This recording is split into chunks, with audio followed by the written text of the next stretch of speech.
Welcome to the Exodus and Beyond. I'm your host, author R.J. von-Bruening. In this video, we will be exploring the Exodus from an esoteric understanding as explored in my book, The Exodus and Beyond, Book 2 of Unlocking the Dream Vision. In this video, we'll begin to understand the mystery, Part 2. If you enjoyed this video, please hit the like button below and don't forget to subscribe for future videos.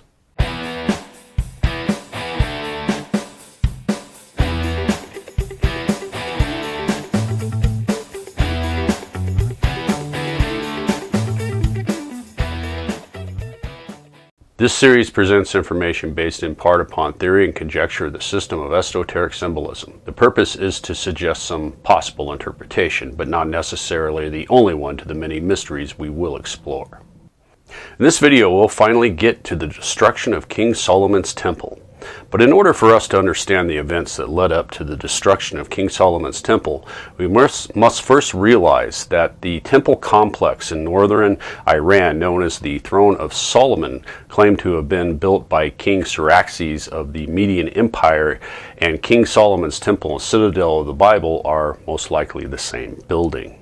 Not only does this site in Iran closely match the description of King Solomon's temple given in the Bible, but it is also the location of the most sacred of the three royal fires, which one of them being remembered as the Ark of the Covenant in the Bible, as we covered in the last video. However, unlike the traditional interpretation of the biblical story, we know the original Israelites, or the Proto-Indo-European people, followed a purely polytheistic religion based around animal sacrifice and complete and service and devotion to the will of the gods. What follows next is the single most crucial events that sets in motion all the other events that eventually leads to the destruction of King Solomon's temple, and then later, everything. According to the biblical account, the problem began when the people of Israel and the priesthood especially started to become corrupted. The biblical story clearly states that the corrupting factor was because the priesthood had turned away from the religion of their fathers and began a whoring after strange gods their fathers did not know. It is unknown when this corruption of the priesthood begins, but it comes to its first climax soon after King Solomon's death, with his son, Rehoboam, takes the throne. With understanding that the fourth king of the Medes, King Astyages, and the Bible's King Rehoboam are actually the same man, we can now, for the first time in modern history, understand that the real corrupting factor of the priesthood that controlled the building known as King Solomon's temple was the religion of Zoroastrianism. In our last video, we learned that King Astyages was a follower of a religion that was based upon a strict interpretation of Zoroastrian doctrines before he became king of the Medes. He also directly supported the priesthood in this new religion of Zoroastrianism. It is this support of King Astyages that allows the priesthood of Zoroastrianism to enter and take over the first temple. This allows us to understand that the religion of Zoroastrianism, with its strict, uncompromising monotheistic belief in only one God, is the religious belief that corrupted the priesthood of King Solomon's temple and eventually the people of Israel as recorded in the Bible. Zoroastrianism is the belief that leads the people away from the polytheistic religion of Moses. Although it is unknown if Zoroaster actually came up with this monotheistic cult by himself, or whether he had help from the many other godly factions, we'll probably never know. Nevertheless, as we continue our journey, we'll see that it's more probable that Zoroaster may have created this belief system from scratch. Additionally, we'll also see that ultimately it does not matter if Zoroaster made up the religion or if he had help from one or more of the other gods. Because in the end, it is not about who actually created the belief that is important, but that it was the religious belief that corrupted the polytheistic religion of the first temple. In order to understand how Zoroastrianism had such a great appeal, we need to remember that at this point in time, this was a simple tribal society that had undergone an almost unbelievable change in a remarkably short amount of time. According to the biblical account and Median history, in less than 100 years, this society went from a simple society based around tribe, clan, and kinship that was strictly governed by tribal traditions and customs to becoming one of the largest empires to exist up to that time and a major world power. In our modern world, it is easy to understand the massive upheaval this tribal-based society underwent as it quickly transformed itself into the Median Empire. We can also easily understand the incredible political, economic, and general societal changes that occurred, which would have had an enormous impact on ordinary people as their traditions and tribal customs were thrown to the wayside. We can also understand that many of the changes would not have been viewed positively by the average person, especially as traditional tribal law and custom began being superseded by the king, the priesthood, and also a newly formed professional army. Not only was there significant social, economic, and political change for the average person, but more importantly, we can understand that their religion, which was the basis of their entire society and existence, also started to go under a very radical change. In less than a generation or two, it went from being a simple polytheistic belief with only a few thousand tribal members taking part in the required worship of their tribal god at the tabernacle that held the Ark of the Covenant, or royal fire, through animal ritual sacrifice, to it being transformed into a massive affair of a new large temple complex that may have included tens of thousands of people who were not direct tribal members. Many of these new people were the elites of conquered people, converts, and elite members and pilgrims of the other tribes from faraway lands, who now seemed to have strange and quite different beliefs of worship than their own. Due to this influx of people, the sacrifice of animals also grew from being a small, highly religious affair with great personal meaning for the people who were involved in, to being turned into a massive slaughter of tens of thousands, if not hundreds of thousands of animals with vast amounts of blood, gut piles, and burning piles of fat and blood and meat that lasted for days. This massive need for animals for sacrifice led to the next great significant development, a business to supply the needed animals for these great sacrifices. As we are told in the Bible, during the Second Temple period, hundreds of vendors were selling all manners of animals to the thousands of pilgrims that came to the temple, especially at the time of Passover. This was a big business that was highly profitable, with it all being controlled by the priesthood of the temple. It is easy to imagine how this business of supplying the animals, selling the animals, blessing the animals, and then sacrificing them quickly turned into a very corrupt temple cult of sorts. It is also not difficult to understand that for the average person in this society who saw their religion, their customs, and their dearly held traditions that had lasted for countless generations quickly turned into something they didn't recognize, relate to, or even probably want to be a part of. What was once a private and highly meaningful ritual of sacrifice quickly turned into a business of mass slaughter on a scale that just added to the average person's general disgust. This also allows us to understand why Zoroastrianism would have had such a great appeal to so many people here. There must have been many people that felt lost with a longing for a simple, more personal, tribal way of life. Zoroastrianism, with its simple but very strict tribal-like doctrine, with its focus on the individual and being part of a larger community of like-minded people, with the return to a simple worship of only one tribal god, must have seemed like a chance to return to a more traditional way of life. According to the Bible, almost as soon as the first temple was built, a disagreement quickly arose among the different people and from within the priesthood. When an unknown number of the younger priests began practicing a religion in the first temple that was not known to the religion of their fathers, it is highly probable that one of the primary reasons that the first temple was built was to counteract this new heretical monotheistic religion of Zoroastrianism. It is easy to imagine that it was hoped that this grand temple that would house the Holy Ark of the Covenant, or royal fire, would help unite all the distant kingdoms that were created under the divine twin brothers into one worldwide super kingdom that was focused on providing sacrifice and service to the gods. Unfortunately, it had the opposite effect that would, in time, be directly responsible for breaking apart this short-lived super kingdom into two separate and very different kingdoms. One of the primary factors behind the rise of this new monotheistic religion of Zoroastrianism appears to have been that the gods had vastly underestimated the complete revulsion and disgust that the average human has when he sees thousands upon thousands of animals being brutally slaughtered, drained of their blood, gutted, and much of it being burned over many days, if not time for weeks at times.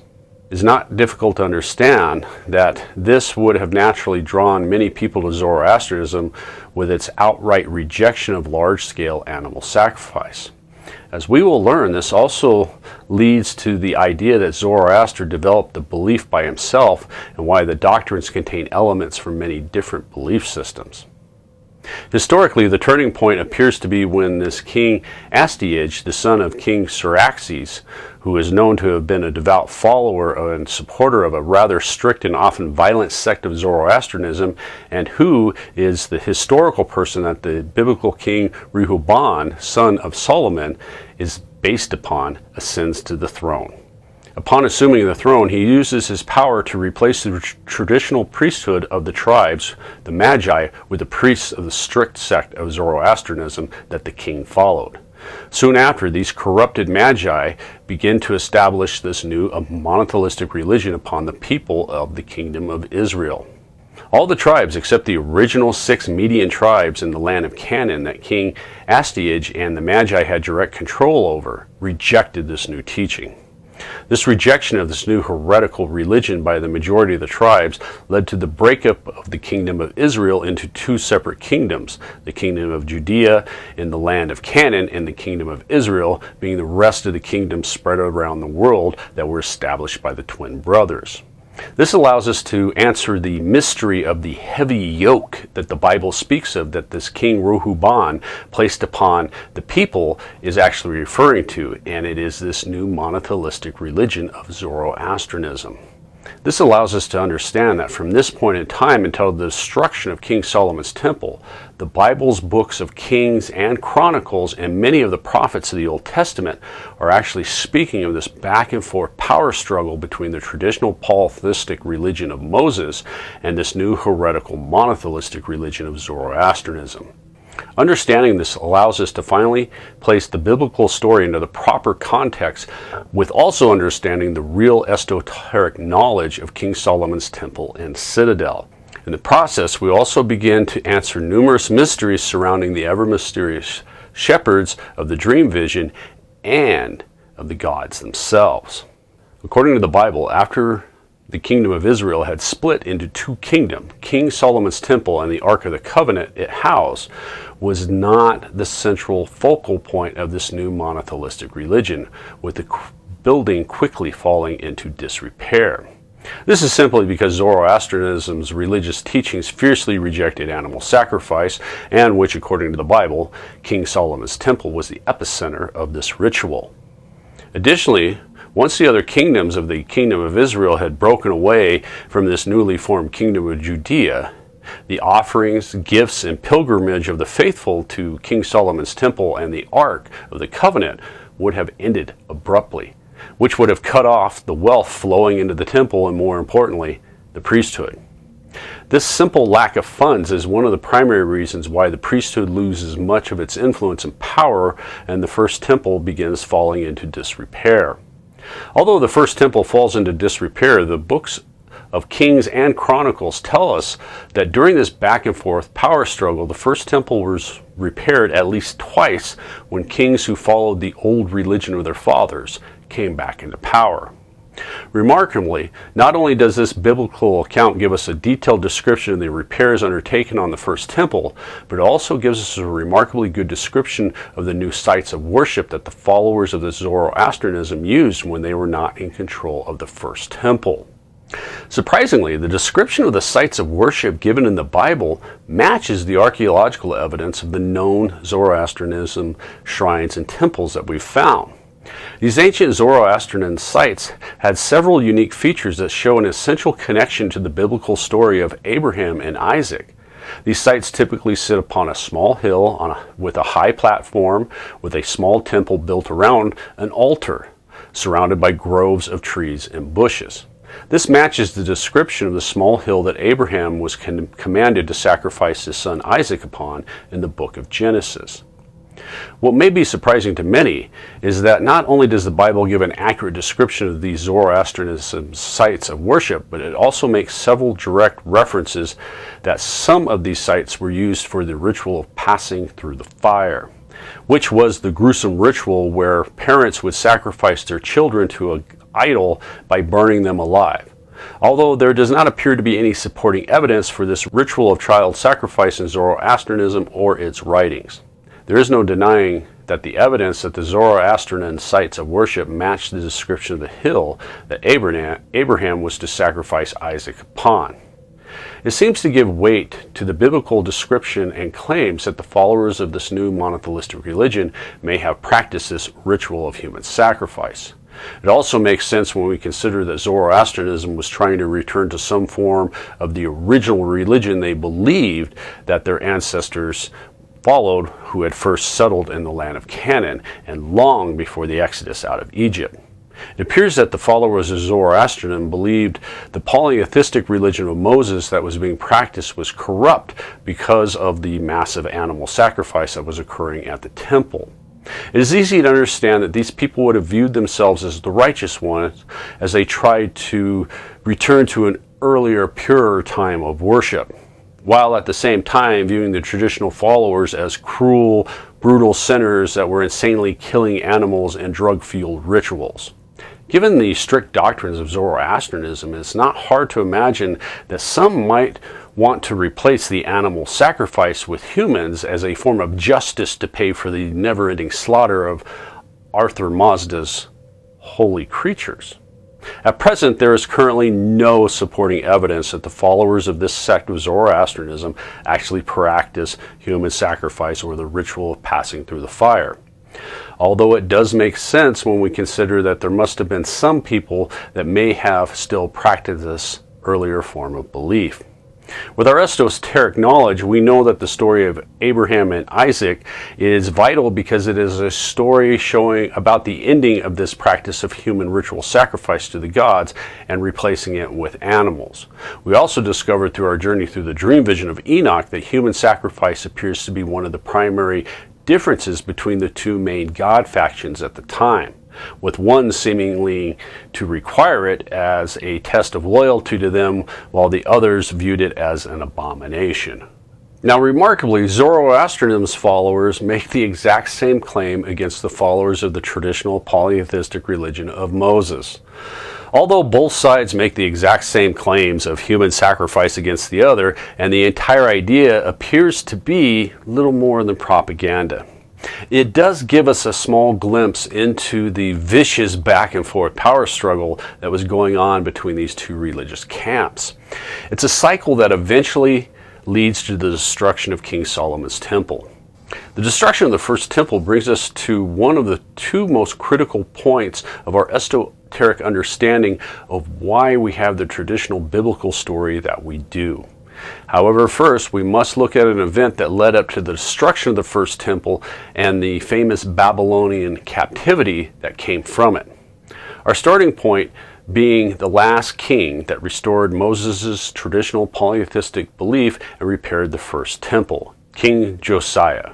Within the books of 2 Kings and 2 Chronicles, we're given details of how this King Josiah repairs King Solomon's temple and in the process finds the book of the law, which was then imposed upon the people. He also abolished idols and reinstituted the Passover or great sacrifice. We're also told that this king, and like unto him was there no king before him, and turned to the Lord with all his heart and all his soul and with all his might, according to all the law of Moses. Neither after him arose any like him. 2 Kings chapter 23, verse 25. According to the biblical account, this king was a very devout and faithful follower of the original polytheistic religion of the Israelites, more commonly known as the religion of Moses. Now, upon his death, his son Jehoias assumed the throne and quickly went to work dismantling all his father had done to reestablish the old religion. At some point, this king comes into conflict with Egypt and is captured by Pharaoh, and then places his brother Eliakim upon the throne. And then for some unknown reason, he changes his name to Jehoiakim. He appears to be little more than a puppet ruler for Pharaoh to ensure that tribute is paid to Egypt. However, it also appears that he tried to somehow undermine Pharaoh. The biblical account says that he taxed the people and then gave the money to Pharaoh's army commander, possibly as a bribe. We're also told that he either became or was already a follower of the Zoroastrianism, for the Bible says that he did which was evil within the sight of the Lord. During this time, Nebuchadnezzar, king of Babylon, forces the Egyptians back into Egypt proper and takes control of all the lands they ruled, including the land of Canaan and their vassal king. Although the biblical account is rather vague and does not give any real details, after 3 years under King Nebuchadnezzar, the king of this kingdom of Judah, King Jehoiakim, rebels against him, which leads to the first of 2 invasions by King Nebuchadnezzar. The first invasion results in King Nebuchadnezzar looting the first temple of its treasures and taking the elite connected to with the king back to Babylon. He also places the king's son, Jehoiakim, on the throne, which was quickly replaced by his brother Zedekiah. It is during this time, from King Jehoshaphat to the invasion of King Nebuchadnezzar, that a very strict, extremist, and violent sect of Zoroastrianism arises in the land of Canaan. According to the dream vision of Enoch and the Bible, it is at this point that the Lord God calls forth and sends an unknown number of messengers and prophets to his people, one of which was Enoch. The dream vision also tells us that the messengers and prophets, except for Enoch, were mocked and eventually murdered by the people. And again I saw those sheep, that they again erred and went many ways and forsook that their house. And the Lord of the sheep called some amongst the sheep and sent them to the sheep. But the sheep began to slay them. And one of them was saved and not slain. And it sped away and cried aloud over the sheep. And when they sought to slay it, but the Lord of the sheep saved it and brought it up to me and caused it to dwell there. Book of Enoch, chapter 89, verses 51 and 52. Moreover, all the chiefs of the priests and the people transgressed much after all the abomination of the heathen, and polluted the house of the Lord, which he had hallowed in Jerusalem. And the Lord God of their fathers sent to them by his messengers, rising up betimes and sending, because he had compassion on his people and on his dwelling place. But they mocked the messengers of God, and despised his words, and misused his prophets, until the wrath of the Lord arose against the people, and there was no remedy. Therefore he brought upon them the king of the Chaldees, who slew their young men with sword in the house of the sanctuary, and had no compassion upon young man, or maiden, old man, or him that stooped for age, gave them all into his hand. 2 Chronicles chapter 36, verses 14 through 17. Unlike before, now we can understand that it was the followers of the strict, extremist, and clearly violent sect of Zoroastrianism that had murdered the messengers and prophets sent by the Lord. This also allows us to realize that the followers of this strict sect of Zoroastrianism were in power at the time and controlled the first temple. This new understanding of who was in control of the first temple allows us to understand something that might be shocking and very radical to many. That one of the Bible's most famous prophets, Jeremiah, was actually a devout follower of this violent extremist sect of Zoroastrianism. The first piece of evidence for this radical claim is found in chapter 3 of the book of Jeremiah, where the prophet openly speaks of the backsliding of Judea during the king of Josiah, the last restorer of the King Solomon's temple. A man that the Bible claims in Book 2 of Kings had turned to the Lord with all his heart, with all his soul, and with all his might, according to all the law of Moses. The Bible also states that he was the last king of Judea that followed the traditional religion of Moses, and who had found and reinstated the book of the law while he was restoring the temple.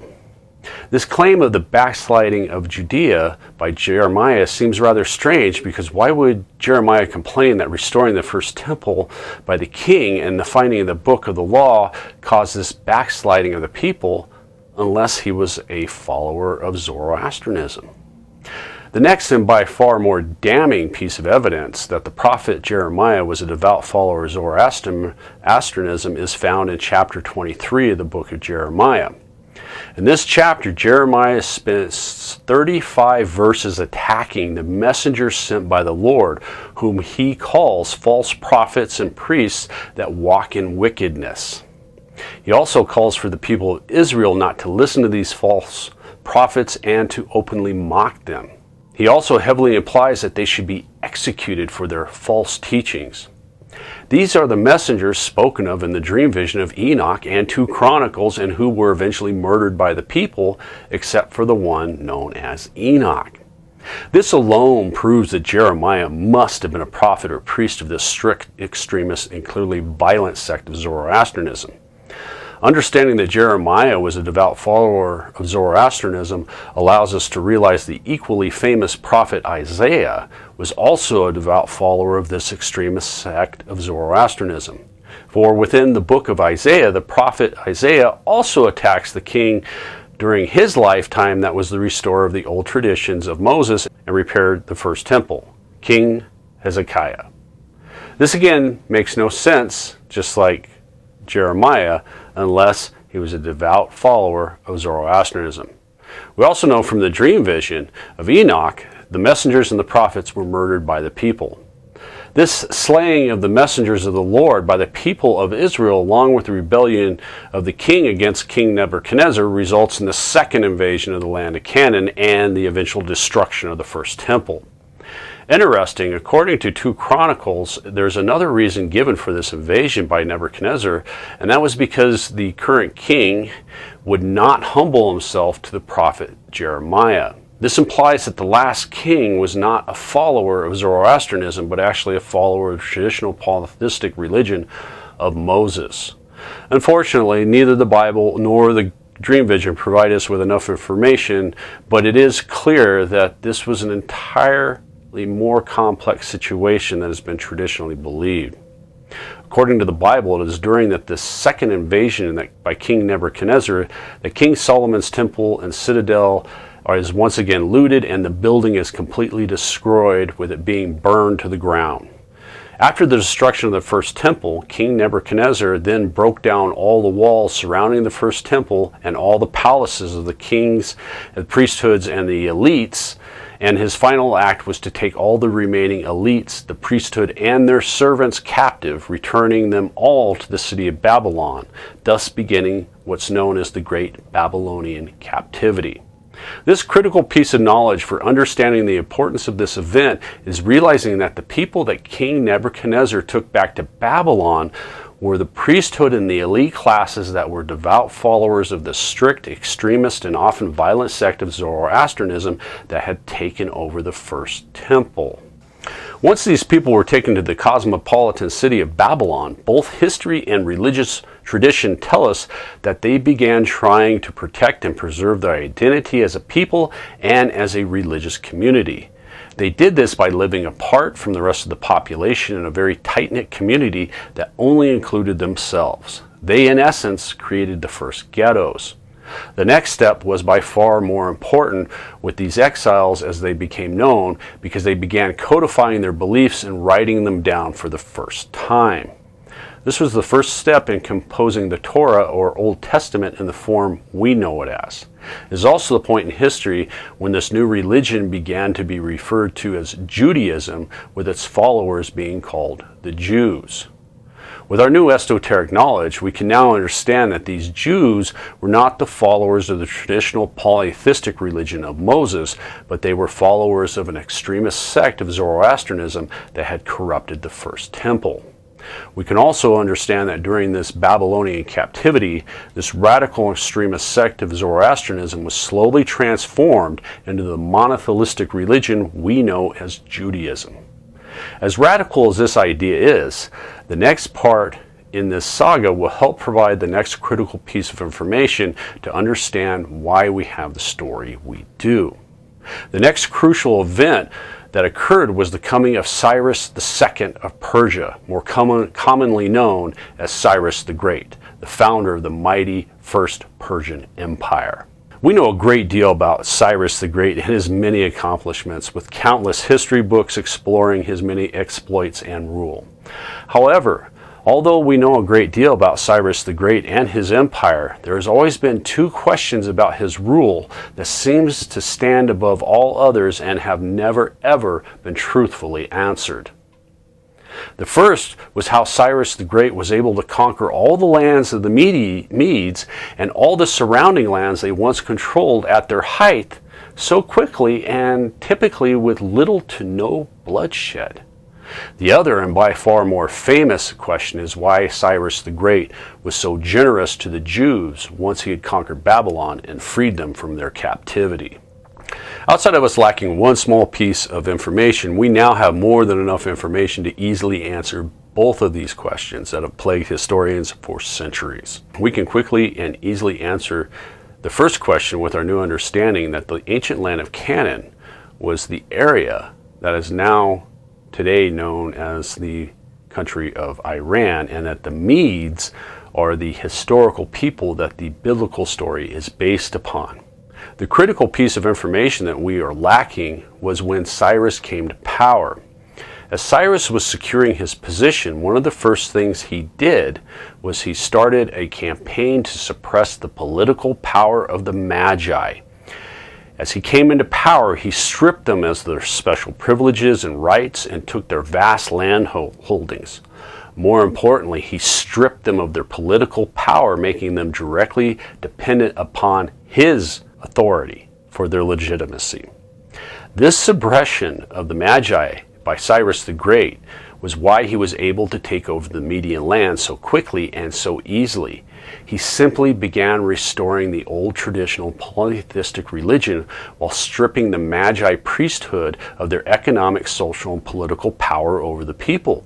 For this alone, the common people of the Median tribes loved him and supported Cyrus without questions once he had freed them from the strict extremist sect of Zoroastrianism that had taken hold across their lands. This simple act of suppressing the Magi priesthood and restoring the old polytheistic religion allowed him to create one of the largest empires the world had ever seen up to that time. Our new esoteric knowledge also allows us to realize that Cyrus the Great appears to have been attempting to rebuild the original worldwide kingdom of Israel that briefly existed under King Xerxes, who is remembered in the Bible as the legendary and almost mythical reign of King Solomon. We can also understand that this idea of restoring the kingdom of Israel under King Solomon may have been a central focus point of Cyrus and his drive to power. This idea would have been used to motivate the people to his cause. It also helps explain why so many different people supported Cyrus and allowed him to create the largest empire that had existed up to that time. This knowledge also explains why Cyrus the Great claimed he was directly related to the Median kings. This understanding then allows us to easily answer the question of why Cyrus was so generous to the Jews once he had conquered the city of Babylon. It was merely because he was related, or at least claimed to be related, to these people, thereby meaning they were fellow tribesmen, clansmen, and even possibly kin, and had to be treated as such. Tribal law, custom, and tradition would have demanded that Cyrus be respectful and very generous to his fellow tribesmen, especially after a long captivity in a foreign land. Although Cyrus the Great may have been related to these people, he was by no means a stupid man. It is plainly evident that he could not allow these radical religious zealots to return to what was now the heartland of his Persian Empire. These Jews, as they were now referred to, would have simply presented too much of a religious, economic, and political threat to his rule. So, being the prudent ruler that Cyrus was, he issued a decree that allowed these religious radicals to leave Babylon. However, he did not allow them to return to the original site of the first temple. Although Cyrus the Great had freed these Jews, both the biblical story and the historical account state that most of the people did not actually want to leave the city of Babylon.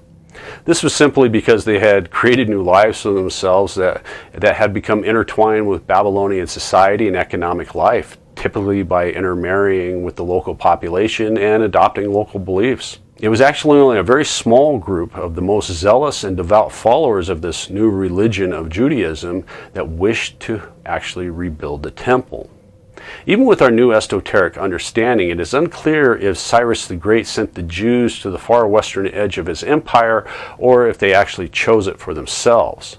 Nevertheless, it seems that there was already a small community of people that held very similar religious beliefs to the followers of this new Judaism existing in this land known as Judea, in an area of the modern-day nations of Israel, Jordan, and parts of Syria. According to the books of Ezra, around 50,000 Jews made the initial journey to the land of Judea, located in modern-day Israel. At a later point, an unknown number of exiles came from Babylon with the prophet Ezra himself.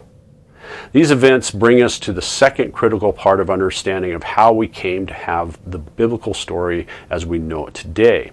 Within the numerous biblical books and the dream vision, we are told that once the exiled Jews had settled in these new lands, primarily in the area of modern-day Israel around the city we call Jerusalem, they ran into significant opposition from the local and surrounding people when they tried to rebuild their temple.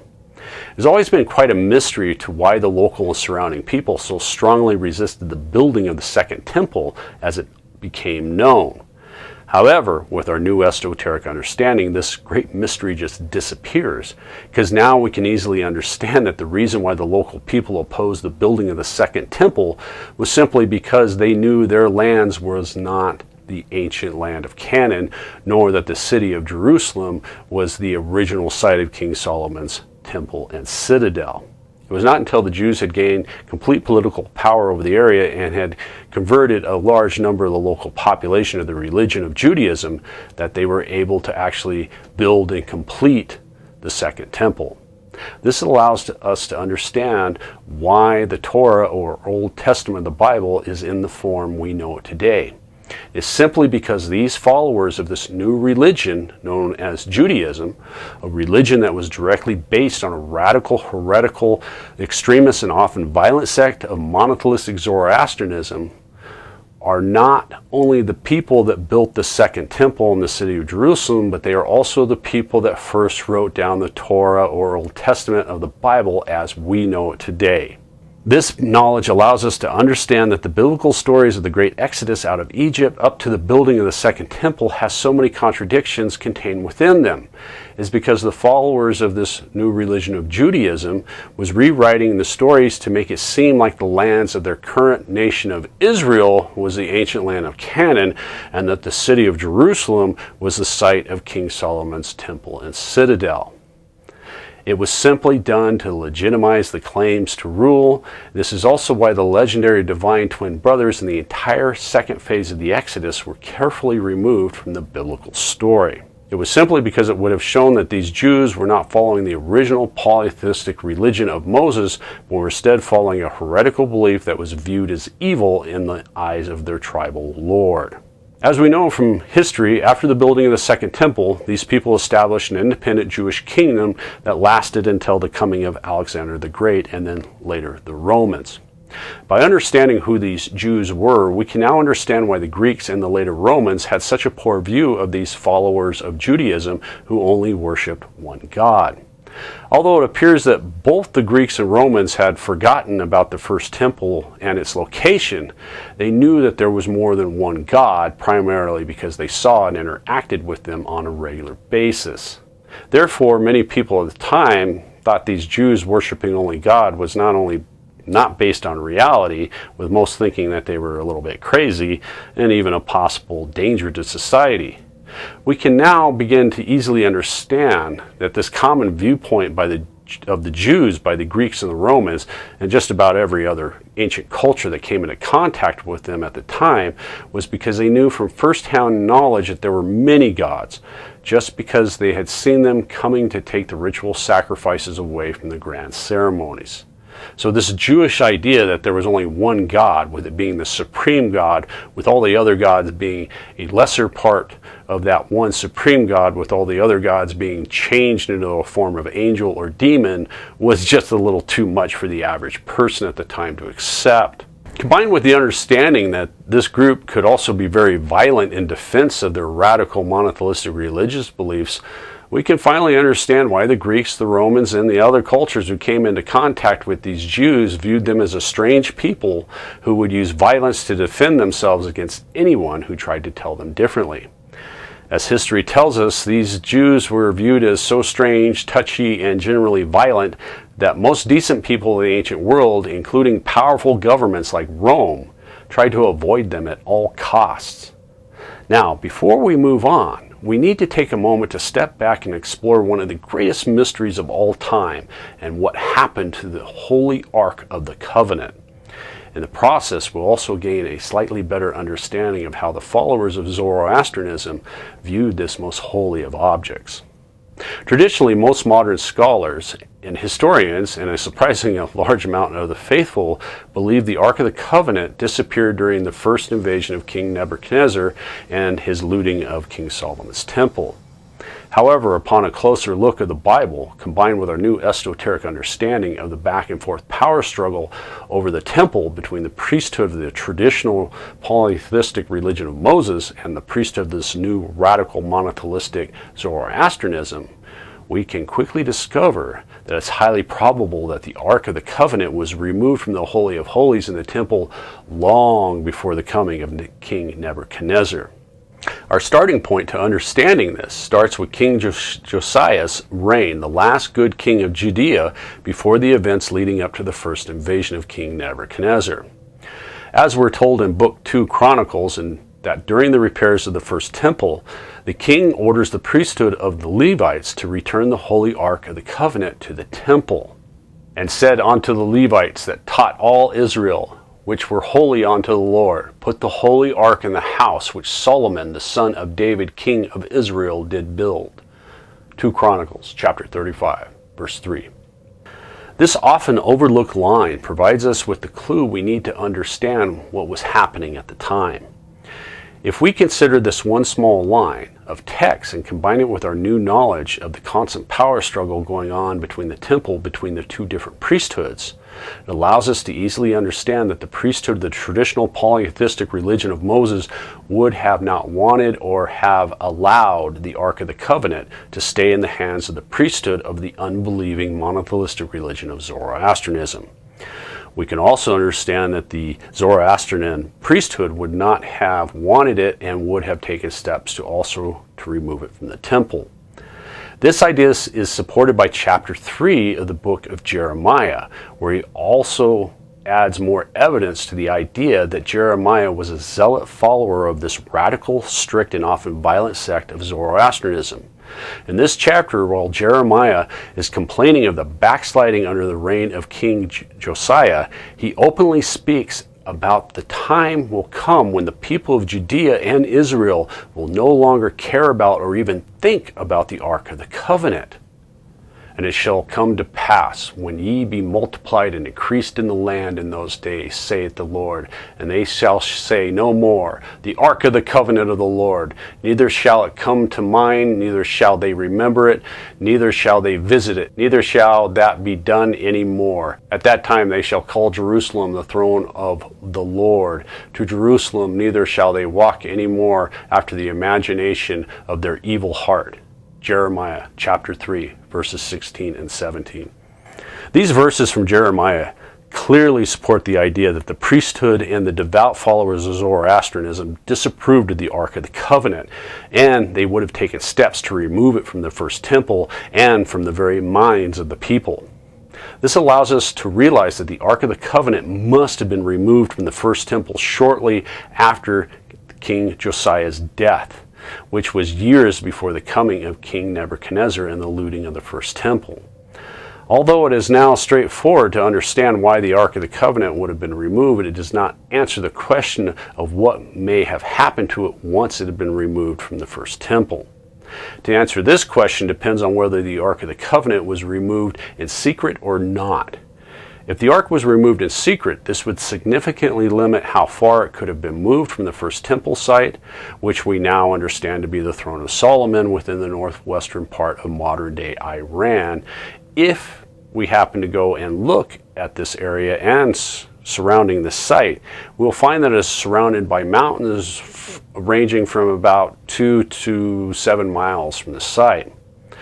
Common sense tells us that if it was quietly moved, possibly at night, it must have been hidden somewhere in the valleys surrounding mountains, either a natural or man-made cave, and possibly still sitting there today. If it was removed with public knowledge during the day, the truth is it could have been moved anywhere within the borders of the ancient land of Canaan, or what is today the modern nation-state of Iran.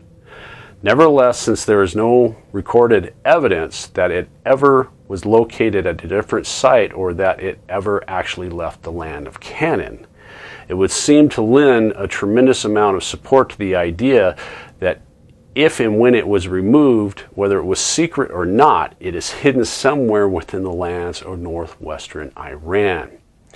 If we consider the stories of how dangerous this Ark of the Covenant was, if it was mishandled, this would also place a significant limit on how far it could have been moved, which would still keep the final location within the borders of this ancient land of Canaan.